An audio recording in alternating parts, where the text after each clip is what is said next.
Vikatan, which is a 99-year-old magazine from Tamil Nadu. They have a lot of other publications too. Their website was suddenly blocked on the 15th of February. This is exactly 5 days after they published a cartoon which showed Narendra Modi and Donald Trump sitting next to each other, but Narendra Modi's hands were in chains. It was representative of how Indians, undocumented Indians, were brought from the US in a military plane, shackled. Now, what is alarming? Let me point out what is alarming. First is that the cartoon appears on the 10th of February. On the 15th of February, Tamil Nadu BJP President Annamalai is the first one to put it out, saying that we have a complaint against this cartoon. By 15th February evening, the website is blocked, which is in the morning, a BJP leader says this. By evening, the website is gone. When Vikatan asked the ministry, INB ministry, they said that it's secret. The reason why I've been blocked is secret. It's in national interest, but an interdepartmental committee will be meeting on the 20th of February. You can give your, whatever your explanations to the committee. So imagine a website has been blocked without any explanation in a few hours' time. And this is not the first time this is happening. In 2022, if I'm not mistaken, or maybe a year before that, a Malayalam channel called Media One was taken off air on the 31st of January. It was off air for almost 2 months and 10 days because the Home Ministry said that it is against national security. When the case went to court, to the Supreme Court said, no, the channel has to be on air. For almost 2 months, the channel was not there. Imagine if the Supreme Court had not given relief for 6 months, 7 months, how many people would have ended up losing their jobs?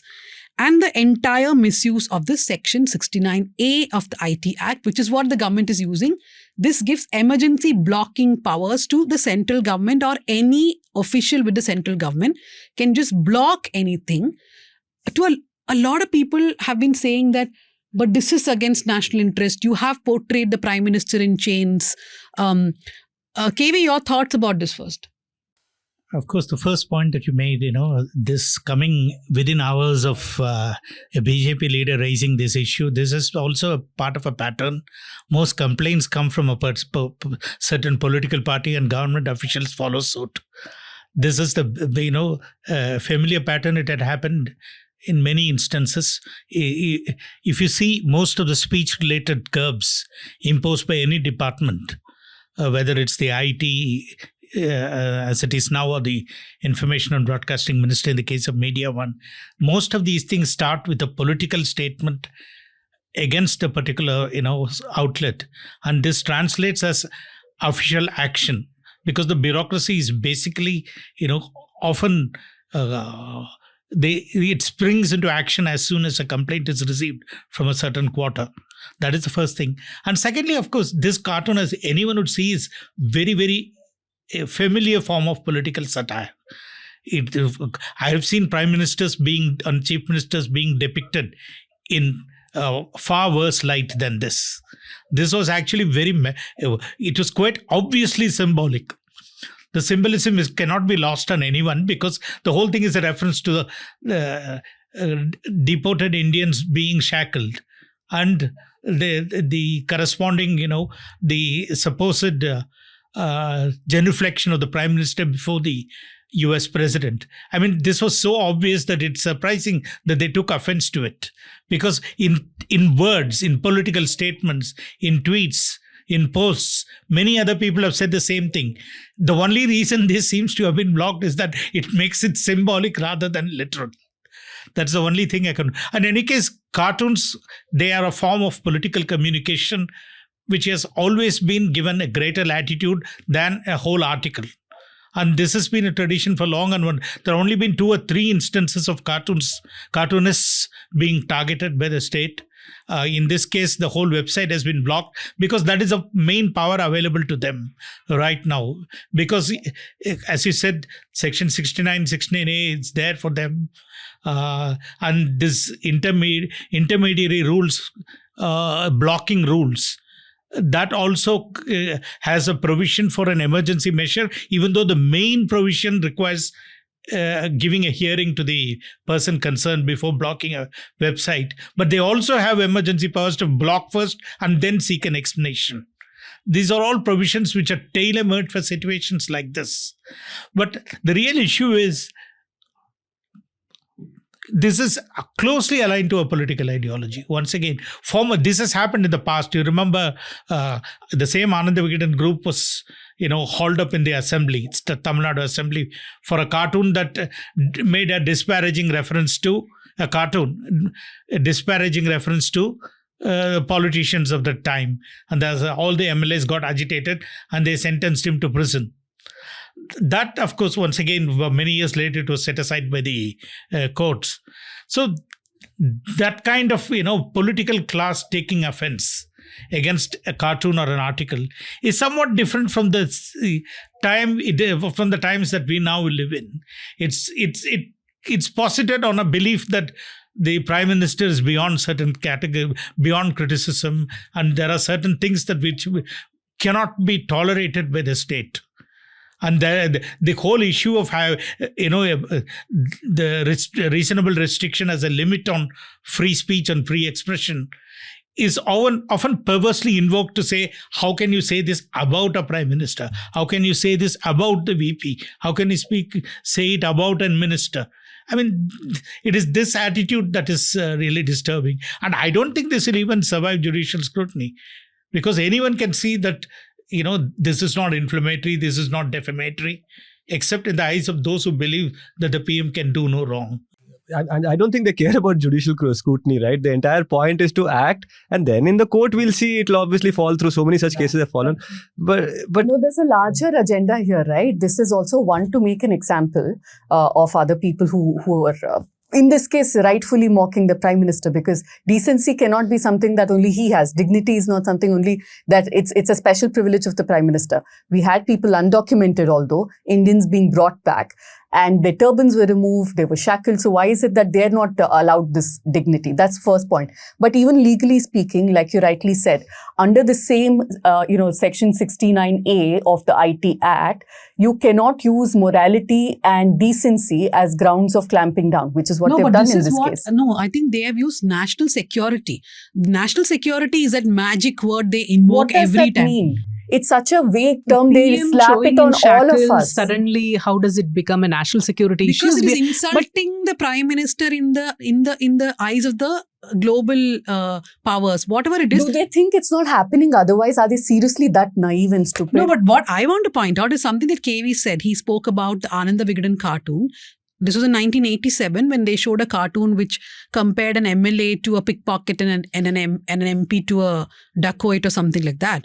So when he was imprisoned, the editor Balasubramaniam, and when he went to court, the court said that even before hearing him, the Assembly of Tamil Nadu decided that he is guilty and they wanted him to be imprisoned. The same thing is what is happening with Media One or Vikatan, right? The Assembly at least is a more democratic space where at least some of the MLAs had walked out, some of the MLAs did not agree with what happened. But here it is some union government employee who is faceless, nameless. The order also is not served to Vikatan, and he simply blocked this. Because why? Annamalai complained. Because Annamalai thought this is against decency. I think it's just his vanity project at this point. And what really scares me, actually doesn't scare me, but I'm just saying that as a person who runs a small media organization, right? This is a huge media organization. Vikatan turns 100 next year. And you have actually blocked a website of Vikatan. Tomorrow it could be the Hindu where KV works. But the protests are so minimal even for such a large organization, right? So what happens when the government suddenly shuts down everybody else who they want to? Which reminds me that, as a symbolic gesture, can we do a small protest at least by putting a finger on our lips saying that, how in regular protests we would put tape on our mouth. Or maybe we'll just do something like this. Can we do this together at the count of or just take printouts of that wonderful cartoon and hold it. Yeah. Can we do this one at the count of 3? Yeah, sure, hold like this. this. You can. Prime Minister can't be shackled. You and I don't matter. KV, you wanted to say something? That is the thing about political cartoons, as there was KV a said, right? demonstration in Chennai yesterday.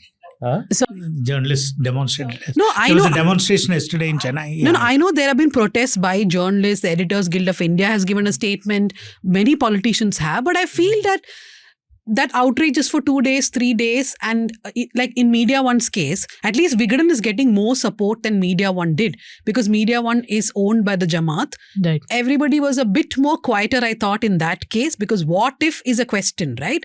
I mean, but at least Vikatan is getting more support. Now, parallelly, we should understand one thing, that whole Ranveer Allahabadiya controversy, where the Supreme Court is like, you're indecent, whatever. And now I think there will be a move for a digital censor board. I think Apar Gupta has written a story in the Hindu today. And we said this in the last South Central also, that it really looks like a smokescreen for bringing some sort of censorship. So on top of 69A, the digital media rules, they may try to bring a broadcasting act and also introduce obscenity or whatever it is, like morality into some new law that they want to bring in. They've already made moves in that direction, right? Because Nishikant Dubey, who is God's gift to India, is heading that IT committee, and he's already asked the ministry, INB ministry, to look at this. And IT ministry was it, or was it INB ministry? She didn't say it sarcastically. He is God's gift to India, because otherwise somebody will be blocking our program. No, I mean it very sarcastically. I think he's come, but anyway, he's made some very, look at the irony, right? This man is talking about morality and the kind of comments he's made about minorities, about women. But keeping that aside, the seriousness of this episode, he's already asked the ministry to look into this. Very soon we could look at some very, very stringent, draconian laws being brought in. No, but what fantastic sanskar, right? That's what I kind of am reflecting on. On the one side, you can call for the genocide of a certain community. You can call for their women to be raped. You can call for this thing. Okay, that doesn't... neither the court would rage, neither the North Indian studios would rage. Look... Delhi studios. Delhi, okay. I don't think North India wants to be associated with them. No, it's there's Delhi nothing studio. in Delhi anymore. It's Noida. Look, the Noida studios were whole of last week when they were debating about this Ranveer Singh. That was the time soon after that Indians were shackled and deported to India, and we didn't see that kind of outrage there, right? And that is that kind of propaganda war that was happening there. That is what Vikatan punched into, right? Like a prick by a needle into a balloon, that inflated balloon, that suddenly you can laugh at it and you can be shocked at it. That a deeply reported long form piece will never be able to do. This satirical political cartoons too. And whenever authoritarian governments have been in power, we have seen that it has always produced interesting political cartoons. Like some of the memorable political cartoons were in the Indira Gandhi era. And I think it is sad that none of the mainstream media does this kind of political cartoons, but Vikatan is a place that at least allows these kind of things to be published, cartoons that are edgy. So it's great that it's been done, and I don't know how many North Indians would have heard about Vikatan in the way that we would know. But just to the point of what the Hindi or Noida channels are actually doing. It's become a favorite pastime. If something big happens, we start joining the dots here, right? We start seeing what's happening. Yesterday on my Instagram feed, I saw Arnab Goswami announcing that they're starting some sort of academy of some sorts, where they're going to select 40 to 50 influencers who will now get the complete backing of Republic Network. And they will now show how to be an influencer the right way. So it can be economy-based, it can be history-based. That's something that they want to do. So that's what they want to do. This is one space that was beyond the reach. And I can see Sudipto's eyes gleaming. Are you wanting to join this influencer group? No, I was just trying to shamelessly bring attention to the fact that we run a very interesting cartoon strip called Sanitary Panels, and the person who draws those cartoons has also got an international award, the Kofi Annan Award for courage in cartooning. So I just wanted to plug that, saying that we also do some pretty edgy work. Rachita, yes. Rachita, yeah. Okay, so I think we will close the topics. I'll quickly read a few letters. I in fact forgot in the last episode. Kanchana Rama writes, "Hi everyone at the News Minute. Congratulations on your 11th anniversary." Thank you. Is it anniversary or is it birthday? I like birthday better. Birth anniversary. That sounds like we're dead and gone and we're 2,000 years old. Yeah. Okay. I thoroughly enjoyed the episode, particularly because I resonated with the panel's view on most topics. So it's like creating an echo chamber. Regarding the beer biceps incident, you know what? We should actually be blocked not for anything else, but for saying random stuff. Beer, what is it? Ranveer Ahluwalia. You said Ranveer Singh.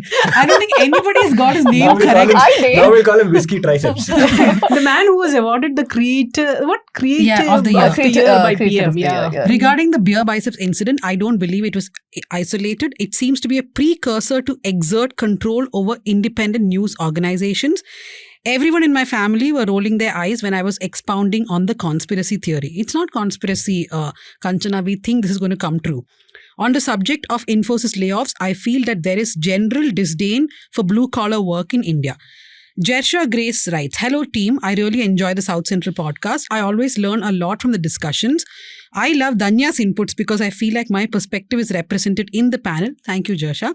My suggestion is pick an environmental issue for discussion maybe once in 2-3 weeks. The discourse around climate change generally sticks to mitigation measures, but please do discuss other things. We shall definitely try. Soham Joshi says, this is my first letter and I want to say I'm a big fan of the show. I love the format and the topics. However, I did wish the topic of the Iron Age in Tamil Nadu could have been dealt better. The main matter being that the entire premise of the discussion was based on the report titled Antiquity of Iron, published by the Tamil Nadu government. I could not find that the topic was peer-reviewed in any journal. Danya even asked the speaker whether this was scientific, to which the guest speaker said the findings were solid. But we must remember, at the end of the day, this is a government report and it suits a particular ideology of the DMK.